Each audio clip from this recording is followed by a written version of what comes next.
Break के बाद आप सभी का स्वागत है। चलिए अब बात करते हैं उत्तर प्रदेश की, जहां पर कोरोना वायरस संक्रमितों का आंकड़ा जो है वो 13,000 के पार पहुंच चुका है। और वहीं पर अगर बात की जाए अब बीते दिन की यानी रविवार की, तो 500 के करीब 499 नए मामले यूपी से सामने आए हैं। और वहीं पर एक्टिव केसेस की संख्या जो है वो 4,948 पर पहुंच चुकी है। तो लगातार कोरोना संक्रमितों का आंकड़ा जो है वो बढ़ता जा रहा है। सरकार की तरफ से और कुछ नए ऐलान भी किए गए हैं, उस बारे में भी जानकारी लेंगे।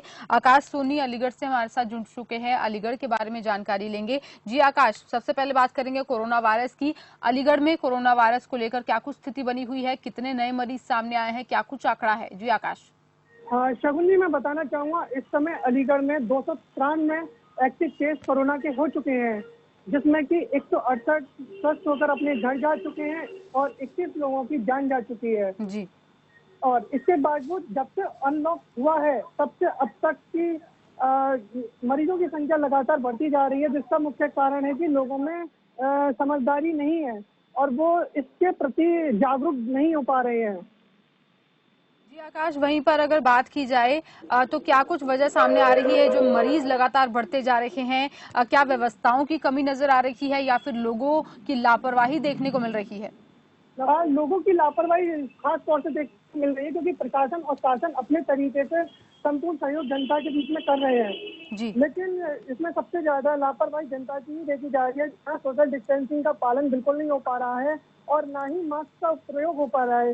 जहाँ सामाजिक संस्थाएं और शासन प्रशासन सभी पूर्ण रूप से जनता को जागरूक कर रहे हैं, लेकिन जनता इस चीज को समझ नहीं पा रही है। कोरोना जैसी भयानक महामारी को समझदारी से नहीं ले पा रही है।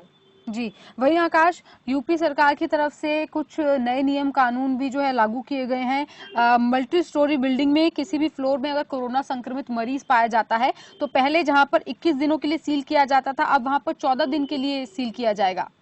शगुन जी, मैं बताना चाहूंगा, अब उस जगह पर बहुत ही कम तरीके से सील किया जाता है। केवल जिस तरीके से मल्टीप्लेक्स या किसी एरिया में कोई भी कोरोना पे संक्रमित पाया जाता है तो मात्र उसका 250 मीटर का एरिया सील किया जाता है।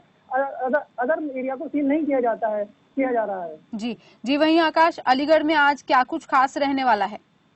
अलीगढ़ में शगुन जी, मैं बताना चाहूंगा, खास जिस तरीके से सारे मार्केट सुबह 7 से 11 ही खुलते हैं, जिसमें कि खाद्य सामग्री और दूध दही की दुकानें होती हैं। उसके बाद जितनी भी मार्केटें होती हैं वो 12 से 7 के बीच में खुलती हैं, जी। जो कि सरकार प्रशासन की गाइडलाइन के अनुसार पूरा अलीगढ़ इस व्यापारी इस चीज को सहयोग कर रहा है। लेकिन सबसे ज्यादा जो देखा जाता है भीड़ भाड़ वाले इलाके, जो आज तक जहाँ लोगों को जरूरत के अनुसार निकलना चाहिए लेकिन लोग जरूरत के अनुसार नहीं निकलते हैं, जिसके कारण भीड़ मार्केट में देखी जाती है और उस वजह से ना सोशल डिस्टेंस का पालन हो पाता है। और कुछ लोगों को हमने देखा है कि बिना मास्क के लोग सब्जियां बेच रहे हैं, बिना मास्क के लोग खाद्य सामग्रियां बेच रहे हैं। इसका सबसे बड़ा कारण बहुत सारी अव्यवस्थाएं देखी जा रही है लोगों के द्वारा। लेकिन शासन और प्रशासन बहुत अच्छे तरीके से सपोर्ट कर रहा है और जनता को जागरूक कर रहा है, लेकिन जनता इस चीज को नहीं समझ पा रही है। तो जनता को कहीं ना कहीं अपनी जिम्मेदारी को समझने की बेहद जरूरत है। आकाश सोनी, जानकारी के लिए आपका बेहद शुक्रिया। चलिए अब मेरठ का हाल जान लेते हैं। यूपी के मेरठ में आज क्या कुछ खास रहने वाला है? धर्मेंद्र कुमार हमारे साथ जुड़ चुके हैं मेरठ से। धर्मेंद्र, यूपी में क्या कुछ खास रहने वाला है आज मेरठ में? मेरठ की अगर मैं बात करूं तो मेरठ में खास तो स्पेशली कुछ नहीं है, क्योंकि जिस प्रकार से मेरठ में रोज कोरोना संक्रमित की जो संख्या बढ़ रही है उसको देखते हुए प्रशासन ने चिंता का विषय तो बना ही हुआ है। लेकिन मेरठ के लोग इस बात को समझने के लिए तैयार नहीं है कि आखिर अगर हम सोशल डिस्टेंस या फिर नियमों कायदे कानून और नियमों से अगर हम चले तो शायद इस वायरस से बच सकते हैं। क्योंकि बड़ा मामला जो सांझ रात में आया था वो सैंपलिंग, जो 200 कुछ टेस्टिंग हुई थी सैंपलिंग की, उसके बाद में उसमें 27 लोगों में जो पुष्टि हुई है। मेरठ सिटी जगह जगह से जो सैंपलिंग हुई थी उसमें 27 लोगों में पुष्टि हुई है और एक व्यक्ति की उसमें इलाज के दौरान मौत भी हुई है। इससे पहले 2 दिन पहले 5 लोगों की एक साथ जो मृत्यु हुई थी मेडिकल में, 5 लोगों की एक साथ जो मृत्यु, वो चिंता का विषय बना हुआ है। और तब से ये लॉकडाउन खुला है, अनलॉक 1 हुआ है, उसमें सबसे बड़े हालात ये रहे हैं कि लोग घर से निकलना तो शुरू हो गए हैं लेकिन अपनी जिम्मेदारियों का एहसास किसी को भी नहीं है। क्योंकि जिस प्रकार से अनलॉक 1 हुआ है सारे शहर की वही मार्केट खुली है जहां पर कोरोना वायरस से संक्रमित के लोग नहीं मिले थे।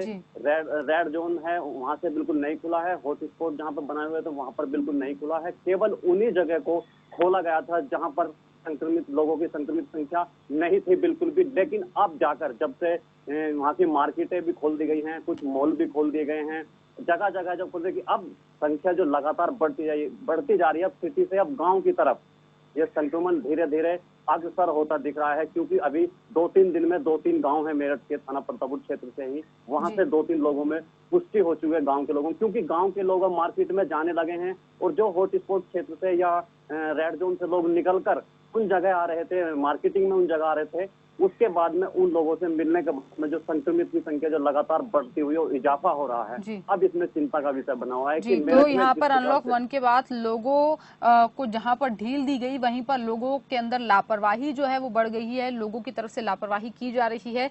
लोगों को अपनी जिम्मेदारी समझने की कोशिश करनी होगी, क्योंकि हम आपको हर जिले का हाल बता रहे हैं और हर जिले से, हर राज्य के हर जिले से यही तस्वीर देखने को मिल रही है कि कहीं ना कहीं एक बड़ी वजह यह है कि लोग जो है कोरोना वायरस को लेकर कहीं ना कहीं गंभीर नहीं हैं, अपनी जिम्मेदारी को नहीं समझ रहे हैं, सावधानी नहीं बरत रहे हैं और खुद को सुरक्षित नहीं रख रहे हैं। इसी वजह से बाकियों में भी संक्रमण जो है वो फैलता जा रहा है। तो लोगों को कहीं ना कहीं अपनी जिम्मेदारी को समझने की बेहद जरूरत है। मास्क लोगों को लगाना है, अनिवार्य है, इस चीज को समझने की जरूरत है। फिजिकल डिस्टेंसिंग को बनाए रखना है, 2 गज की दूरी जो है लोगों से बनाए रखनी है, ताकि कोरोना वायरस की इस कड़ी को तोड़ा जा सके। वहीं पर धर्मेंद्र, आपसे जानना चाहूंगी कि मेरठ में अगर आंकड़े की बात की जाए तो कितने एक्टिव केसेस मेरठ में है, कुल आंकड़ा कहां तक पहुंच चुका है और बीते दिन कितने मामले सामने आए?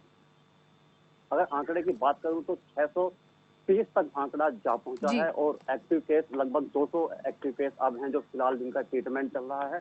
हालांकि ठीक भी हुए हैं, लगभग 350 से 400 के बीच में लोग यहाँ से ठीक भी हुए हैं। और अगर मैं सोशल डिस्टेंसिंग की अगर एक मैं बात करूंगा, प्रशासन चाहे मेरठ में लाख कोशिश कर ले, लाख हटंडे अपना ले, अपने लोगों को दंडित कर ले, मुकदमा कर ले लोगों पर, लोगों को गाड़ियां सीज कर ले, लेकिन जो वहाँ की दुकानें हैं या बैंक वगैरह हैं या फिर शराब की दुकानें हैं, वहां पर जो तकरीबन जो सैकड़ों लोग रोज सुबह के टाइम में लग जाते हैं और सोशल डिस्टेंस का बिल्कुल पालन नहीं होता है। कितने लोग अगर वहां से प्रशासन निकल रहा है तो सोशल डिस्टेंस का पालन और मास्क का प्रयोग कर रहे हैं लोग, लेकिन वहां से निकल जाने के बाद फिर वही स्थिति जस की तस हो जाती है, जिसका मेन कारण यही है कि जो लगातार धर्मेंद्र, वहीं पर यूपी में बीते दिनों अफवाह जो है वो फैलाई गई थी कि लॉकडाउन दोबारा से लागू हो सकता है, उसे लेकर क्या कुछ जानकारी है और लोगों की क्या कुछ प्रतिक्रिया इसे लेकर सामने आई थी? बिल्कुल, लोग इस बात को कह रहे हैं कि 15 तारीख में सुनने में यही आ रहा था कि लॉकडाउन होगा, जो अफवाहें फैलाई जा रही थी, लेकिन ऐसा नहीं है। हर शहर के हर व्यक्ति के मुंह से यही बात सामने आ रही है कि लॉकडाउन दोबारा लगेगा।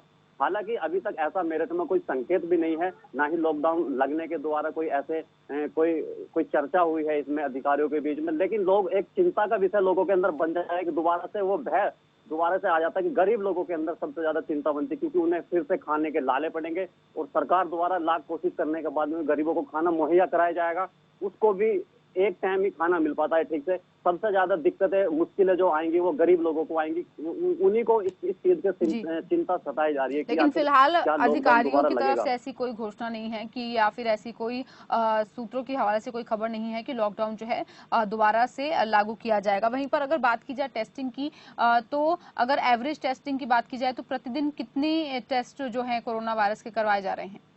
मेरठ में लोग 170 से लेकर 200 से 250 के बीच में लोग रोज टेस्टिंग की जा रही है, जिनमें से लोग 18-20 लोग रोज संक्रमित निकल रहे हैं जगह जगह से, क्योंकि मेरठ के हालात वही है, बिगड़ते जा रहे हैं। लॉकडाउन 1 में ज्यादा बिगड़े हैं अब आके, या लॉकडाउन 3 से 4 हुआ उसके बाद में ज्यादा बिगड़े थे, उससे पहले मेरठ के हालात सही है। लेकिन सैंपलिंग तो लगातार 200-250 के बीच में की जा रही है और शाम तक उसकी रिपोर्ट भी आ जाती है। वहीं धर्मेंद्र, यूपी सरकार की तरफ से कुछ नई गाइडलाइंस भी जारी की गई हैं, जिसमें ये बताया गया है कि कोरोना संक्रमित मरीजों की मौत की जानकारी अब अस्पतालों को तत्काल ही एक पोर्टल पे अपलोड करनी होगी। जी बिल्कुल, मेरठ में भी जो यहाँ से हमने स्वास्थ्य विभाग के अधिकारी से बात की थी, वो उन्होंने भी यही कहा है कि आखिर ये प्रक्रिया होनी चाहिए, पोर्टल के द्वारा जानकारी दे देनी चाहिए उनको।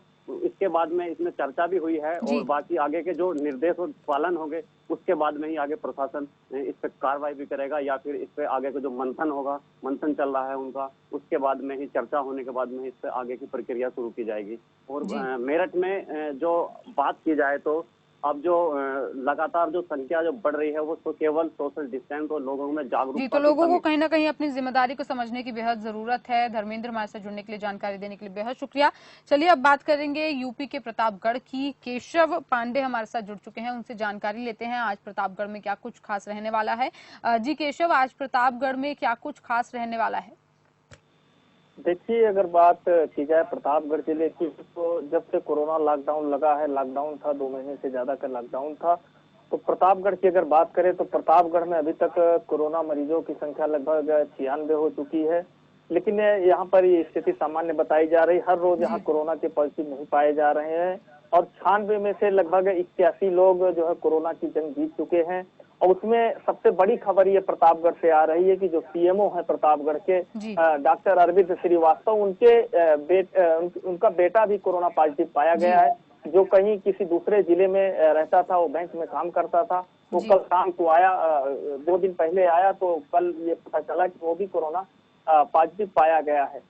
हालांकि अगर बात की जाए अनलॉक 1 की, तो जिस तरीके से लोग अपनी जिम्मेदारी नहीं निभा रहे हैं, लोग मास्क अभी भी नहीं लगा रहे हैं, जिस तरीके से मुख्यमंत्री ने भी लोगों से अपील की थी कि लोग मास्क लगाएं जो है और सोशल डिस्टेंस का पालन करें, लेकिन सोशल डिस्टेंस और मास्क अब कोई लगाने को तैयार नहीं है, न अपनी लोग जिम्मेदारी समझ रहे हैं। और जिस तरीके से पुराना यातायात।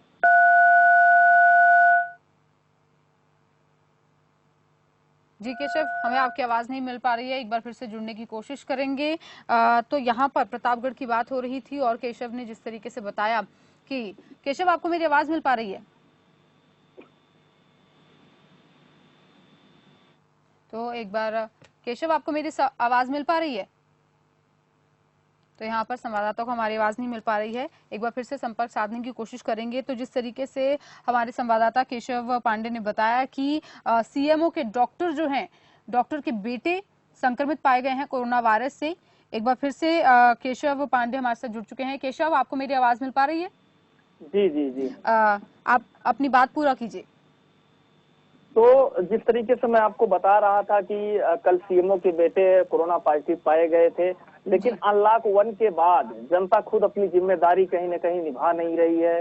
लोग मास्क नहीं लगा रहे हैं, चाहे वो व्यापारी हों, चाहे जो लोग बाहर जा रहे हैं वो भी मास्क नहीं लगा रहे हैं। केशव, जैसे कि आपने बताया कि लोग अपनी जिम्मेदारी नहीं निभा रहे हैं, लापरवाही लोगों की तरफ से देखने को मिल रही है, तो इस लापरवाही को कंट्रोल करने के लिए, इस आंकड़े को कंट्रोल करने के लिए प्रशासन क्या कुछ कदम उठा रहा है? लोगों को जागरूक करने के लिए क्या लोगों पर सख्ती की जा रही है? उनको किस तरीके से जागरूक किया जा रहा है ताकि लोग इन नियमों का पालन करें और इस कोरोना वायरस के बढ़ते आंकड़े को रोका जा सके?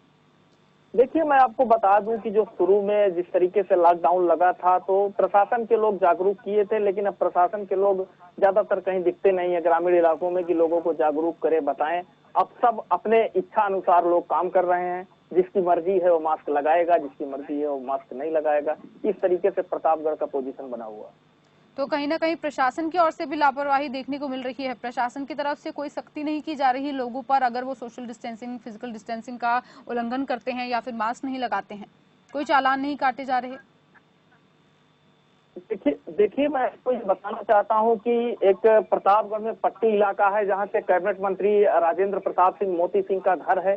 तो वहाँ पर कुछ दिन पहले विवाद हुआ था। विवाद में कई प्रदेश के नेता वहाँ पर पहुंचे। तो 2 दिन पहले जो अपना दल की सुप्रीमो है अनुप्रिया पटेल, वो पहुंची। उनके साथ लगभग 150-200 कार्यकर्ता थे, वो भी वहां पर पहुंचे। तो सोशल डिस्टेंस की जमकर धज्जियां उड़ाई गई और नेताओं के ऊपर कहीं न कहीं जो विपक्ष के नेता थे उनके खिलाफ तो FIR उस गांव में दर्ज कर ली गई वहां जाने के लिए, लेकिन जो सत्ता पक्ष के लोग थे उनके ऊपर कहीं न कहीं FIR नहीं दर्ज की गई। तो ये बड़ी लापरवाही प्रतापगढ़ प्रशासन की देखी जा सकती है। जी केशव, हमारे साथ जुड़ने के लिए, जानकारी देने के लिए बेहद शुक्रिया। तो यहाँ पर भी आंकड़ा लगातार बढ़ता जा रहा है और एक ही चीज जो है वो बार बार निकल कर आ रही है कि लोग अपनी जिम्मेदारी नहीं समझ रहे हैं। जब से अनलॉक 1 किया गया, लोगों को ढील दी गई और ये ढील इसलिए दी गई ताकि जो लोगों के रुके हुए व्यवसाय हैं, लोगों की रुकी हुई जिंदगियां हैं, उन्हें फिर से पटरी पर लाया जा सके। लोग जो बेरोजगार हो चुके हैं, अपना कामकाज सही ढंग से लॉकडाउन की वजह से नहीं कर पा रहे थे, दुकानें बंद थी, शोरूम्स बंद थे और सब इंडस्ट्रीज बंद थी, वो कामकाज पटरी पर आ सके, इसीलिए सरकार ने ये ढील दी। लेकिन शर्तों के साथ ये गाइडलाइंस जारी की गई कि मास्क लगाकर ही लोग अपने घरों से बाहर निकलेंगे। बाहर निकलेंगे तो सोशल डिस्टेंसिंग, फिजिकल डिस्टेंसिंग का पूरा ध्यान रखा जाएगा ताकि कोरोना की इस कड़ी को तोड़ा जा सके, उसे फैलने से रोका जा सके। लेकिन लोग इस ढील का कहीं ना कहीं नाजायज फायदा उठाते हुए नजर आ रहे हैं, क्योंकि हम हर राज्य से आपको खबर दिखा रहे हैं, हर राज्य के हर जिले से आपको खबर दिखा रहे हैं और एक ही बात बार बार निकल कर आ रही है कि लोग अपनी जिम्मेदारी नहीं समझ रहे हैं। तो यहाँ पर ध्यान देने वाली बात यह है कि अगर आप सुरक्षित रहेंगे तभी आपका परिवार सुरक्षित रहेगा, आपका मोहल्ला सुरक्षित रहेगा, आपका शहर सुरक्षित रहेगा और आपका राज्य सुरक्षित रहेगा। तो आपको सुरक्षा बरतने की, सावधानी बरतने की बेहद जरूरत है। जरूरी हो तभी अपने घरों से बाहर निकले, जरूरी काम के लिए बाहर निकले और बाहर निकले तो मास्क पहनकर बाहर निकले और जब वापस आए तो अपने आप को सैनिटाइज करें ताकि अगर आप बाहर से कोरोना वायरस को लेकर आए हैं तो वो आपके घर के अंदर प्रवेश ना करे। सैनिटाइज करें, खुद को सैनिटाइज करें घर के अंदर आने से पहले और घर के अंदर आने के बाद फिर से खुद को सैनिटाइज करें ताकि ये संक्रमण आपके परिवार वालों के अंदर ना फैले, क्योंकि सरकार की तरफ से, प्रशासन की तरफ से एहतियात बरते जा रहे हैं, बार बार लोगों को जागरूक किया जा रहा है और कोरोना संक्रमित जो कोरोना की चपेट में आ रहे हैं उनकी देखभाल की जा रही है, उनका इलाज किया जा रहा है। सरकारें अपने स्तर पर सभी व्यवस्था करने की पूरी कोशिश कर रही हैं, लेकिन जिस तरीके से बार बार ये खबर निकल कर आ रही है कि लोग अपनी जिम्मेदारी को नहीं समझ रहे, लोग कोरोना वायरस की गंभीरता को नहीं समझ रहे, लोगों के मन से, लोगों के दिल से कोरोना वायरस का डर जो है इस ढील के बाद निकल गया है, तो उस डर को दोबारा से बनाने की जरूरत है। अपनी जिम्मेदारी को समझने की जरूरत है, कोरोना से डरने की नहीं, अपनी जिम्मेदारी को समझने की जरूरत है, उससे सुरक्षित रहने की जरूरत है, क्योंकि अभी इसकी कोई वैक्सीन नहीं आई है तो बचाव ही इसका सबसे बड़ा इलाज है। तो यूपी से हम आपको जानकारी दे रहे थे जहां पर 13,000 के पार जो है ये आंकड़ा पहुंच चुका है कोरोना वायरस के संक्रमितों का। और वहीं पर अगर पिछले 24 घंटे की बात की जाए तो 499 केसेस जो हैं वो उत्तर प्रदेश से कोरोना वायरस के संक्रमितों के सामने आए। और वहीं पर अगर एक्टिव केसेस की बात की जाए तो 4,948 एक्टिव केसेस फिलहाल उत्तर प्रदेश में हैं। और अगर रिकवरी की बात की जाए तो 8,000 से ज्यादा मरीज जो हैं वो उत्तर प्रदेश में कोरोना वायरस से संक्रमित होने के बाद ठीक हो चुके हैं। और साथ ही साथ ये भी आपको बता दें कि 399 लोगों की उत्तर प्रदेश में कोरोना वायरस से संक्रमित होने के बाद उनकी मौत हुई है। तो लगातार ये आंकड़ा बढ़ता जा रहा है। प्रशासन की तरफ से पूरी व्यवस्था करने की कोशिश की जा रही है और ये लॉकडाउन को लेकर जो अफवाह फैलाई गई थी उसके बारे में भी सरकार की तरफ से क्लियर किया गया है कि फिलहाल अभी कोई भी ऐसा बात नहीं है कि लॉकडाउन को दोबारा से लागू किया जाएगा। और वहीं पर नए आदेश भी जो है सरकार की तरफ से जारी किए जा रहे हैं। वहीं कमलेश हमारे साथ जुड़ चुके हैं कानपुर से। कानपुर का हाल कमलेश हमें बताएंगे। कमलेश, आज कानपुर में क्या कुछ खास होने वाला है? देखिए, आपको बता दें कि जिस तरह से कोरोना का कहर पूरी तरह से कानपुर में जारी है और लगातार कोरोना पॉजिटिव लगातार बढ़ती जा रही कानपुर में। अभी आज इसकी 40 केस जो कोरोना पॉजिटिव निकले हुए हैं और अब जो कोरोना के केस पूरी तरह से 700 का आंकड़ा पहुंच चुका है और इसमें करीब 284 एक्टिव केस हैं। और अगर बात की जाए तो कानपुर में सोशल डिस्टेंसिंग की तो लोग खुलेआम जो सोशल डिस्टेंसिंग की धज्जियां उड़ा रहे हैं। तो किस तरह जी कमलेश, बीते दिन कितने नए केसेस सामने आए कोरोना वायरस के कानपुर में? अभी फिलहाल जो कानपुर के 15 कोरोना का पॉजिटिव आए हैं और कल भी इसी तरह से करीब 21 कोरोना पॉजिटिव केस आए थे। कानपुर में लगातार जिस तरह से कोरोना पॉजिटिव की संख्या जो बढ़ती जा रही है, कहीं न कहीं जो कानपुर में जो सोशल डिस्टेंसिंग है और खुलेआम जो जो मार्केट पूरी तरह से खोल दी गई है, जो वहाँ पर जो भीड़ देखने को मिल रही है, जिसके कारण लगातार कानपुर में कोरोना जो कोरोना पॉजिटिव संख्या है लगातार इजाफा होता जा रहा है। वहीं ये जो 21 नए केसेस कानपुर से बीते दिन सामने आए हैं, उनकी क्या कुछ हिस्ट्री बताई जा रही है? कैसे उनके अंदर संक्रमण जो है वो फैला है? देखिए, जिस तरह से लोग जो प्रवासी जो लोग थे वो कानपुर में कहीं न कहीं काफी तादाद में आए थे, जो उनके द्वारा जो कोरोना पॉजिटिव की जो उनकी चपेट में आए हैं और जो उनके साथ जो कोरोना पॉजिटिव मिलने के बाद उनके जो संपर्क में आए थे उनकी भी तलाश की जा रही है और जो कोरोना पॉजिटिव उनको कोविड अस्पताल में उनका इलाज किया जा रहा है। जी, वहीं पर कमलेश, जो आपने जैसा कि बताया कि जो प्रवासी मजदूर कानपुर में आए थे उनसे संक्रमण जो है फैला है, तो इन प्रवासी मजदूरों की एंट्री के बाद प्रशासन की तरफ से क्या कुछ व्यवस्था की गई है ताकि उनके संक्रमण की जांच की जा सके, उसे फैलने से रोका जा सके?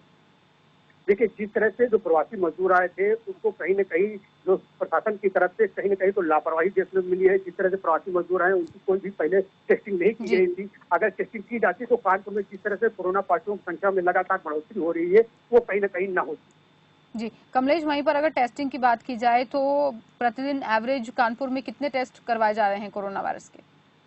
देखिए, जिस तरह से कोरोना पॉजिटिव की संख्या तो कंफर्म नहीं हो जा सकती है, लेकिन सैकड़ों के हिसाब से जो लोग यहाँ टेस्टिंग की जाती है, लेकिन रोज करीब 15 से लेकर करीब 50 लोगों तक पॉजिटिव की संख्या लगातार कानपुर में बढ़ती जा रही है। लेकिन पॉजिटिव की संख्या जिस तरह से अनलॉक पार्ट 1 चालू किया गया है, जहाँ पर पूरी तरह से मार्केट को खोल दिया गया है, लेकिन कहीं भी प्रशासन की पूरी तरह से लापरवाही देखने को मिल रही है, क्योंकि बाजारों में जो भीड़ है पूरी तरह से वो सोशल डिस्टेंसिंग का पालन नहीं कर रही है और खुलेआम जो मास्क लगाने का आदेश है वो भी नहीं लगाया जा रहा है। क्या लोगों पर सख्ती करने के लिए प्रशासन ने कोई कदम उठाया है ताकि वो नियमों का पालन करें? देखिए, प्रशासन की तरफ से देर रात 9 बजे से लेकर 12 बजे तक चेकिंग अभियान चलाया जाता है और जो चालान भी किया जाता है, लेकिन कहीं न कहीं जिस तरह से जो मार्केट को खोल दिया गया है, अगर वहां पर सख्ती नहीं दिखाई जा रही है और जिस तरह से भीड़ उमड़ी है, कहीं न कहीं जो कानपुर में कोरोना का कहर है इसी तरह से जारी रहेगा और बढ़ने की भी आशंका दिखाई दे रही है। वहीं अगर कोरोना से हटकर बात की जाए तो आज कानपुर में क्या कुछ खास रहने वाला है कमलेश? देखिए, कानपुर में जिस तरह से प्रदेश की सबसे बड़ी मंडी चकरपुर मंडी है, यहाँ पर अगर किसानों की बात की जाए तो कुछ जिस तरह से अभी सोशल मीडिया से कुछ खबरें आई थी कि 15 तारीख से संपूर्ण लॉकडाउन हो जाएगा। कहीं न कहीं अगर किसानों की बात की जाए तो मार्केट के अंदर यूपी का कानपुर और उन्नाव जिला सबसे ज्यादा फसल में आम के लिए फसल में जाना जाता है। कहीं न कहीं उस पर काफी असर पड़ रहा है क्योंकि मार्केट में पूरी तरह से सन्नाटा पसरा हुआ है और जो किसानों का माल है पूरी तरह से मार्केट में डंप पड़ा हुआ है। इसलिए ये जरूर कहा जा सकता है कि जो इसका असर पड़ रहा है कहीं न कहीं किसानों पर ज्यादा पड़ रहा है। जी कमलेश, जानकारी के लिए, हमारे साथ जुड़ने के लिए आपका बेहद शुक्रिया। तो कानपुर में भी लगातार मरीजों का आंकड़ा जो है वो बढ़ता जा रहा है और कहीं ना कहीं यहाँ से भी वही तस्वीर हमें देखने को मिली, वही जानकारी मिली कि लोग कहीं ना कहीं अपनी जिम्मेदारी को नहीं समझ रहे हैं और वहीं पर और यूपी में जिस तरीके से लॉकडाउन को लेकर जो अफवाह फैली थी उससे भी लोगों में हड़कंप जो है वो मच गया।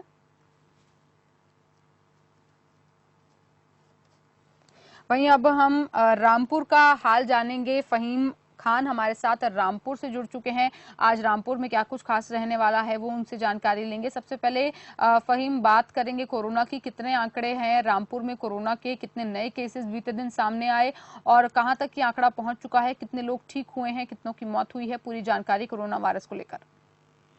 जी बिल्कुल, देखिए शगुन, अगर रामपुर की हम कोरोना की बात करें तो कोरोना पॉजिटिव की संख्या 250 के लगभग ऊपर पहुंची है, लेकिन फिलहाल उनमें जो ज्यादातर ठीक होने वालों की संख्या है वो लगभग 53% से ज्यादा कह सकते हैं, क्योंकि इस टाइम रामपुर के अंदर 80 के लगभग कोरोना एक्टिव केस मौजूद हैं यहाँ पे। तो जिस तरह से शगुन यहाँ पे रिकवरी का रेट है वो बहुत ज्यादा है। उसकी वजह सिर्फ ये है कि जिलाधिकारी आंजनेय कुमार सिंह ने यहाँ सख्ती की हुई है पूरी तरह से।